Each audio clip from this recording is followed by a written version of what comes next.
பொய் உரைப்பதற்கு அவர் மனிதன் அல்ல. நம்புறீங்களா?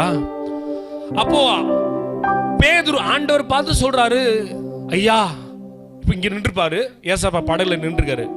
இப்ப ஆண்டவர் பார்த்து சொல்லியிருப்பாரு, ஐயா, நாங்கள் ரா முழுவதும் பிரயாசப்பட்டோம், ஆனா என்னுடைய படகுல ஒன்றும் அகப்படவில்லை.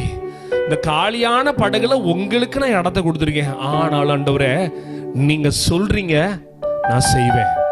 ஆமென். இப்ப சொல்லுங்க, ஆண்டவரே, நீங்க சொல்றீங்க, நீங்க நான் ஆசீர்வதிப்பேன்னு சொல்றீங்க, அந்த வார்த்தையை நான் நம்புறேன். ஆண்டவரே, இப்போ நான் என்னுடைய குடும்பத்துல உங்களுக்கு இடம் கொடுக்கிறேன். இப்போ என்னுடைய மனதுல உங்களுக்கு நான் இடம் கொடுக்கிறேன். ஆமென். அப்ப போனார். உள்ள போனதுக்கு அப்புறம் ஆண்டவர், இந்த இடத்துல நீ உன்னுடைய வலைய போடுன்னு சொன்னோன்னே வலைய போடுறாருங்க.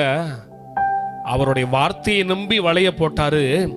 அந்த வார்த்தை அவரது வாழ்க்கையில ஒரு அளவில்லாத ஆசீர்வாதத்தை ஆண்டவர் நிரப்ப கூடும் என்றால், அவருடைய வலை கிழியத்தக்கதான நன்மைகளை கர்த்தர் கொடுத்தார். ஆமென்.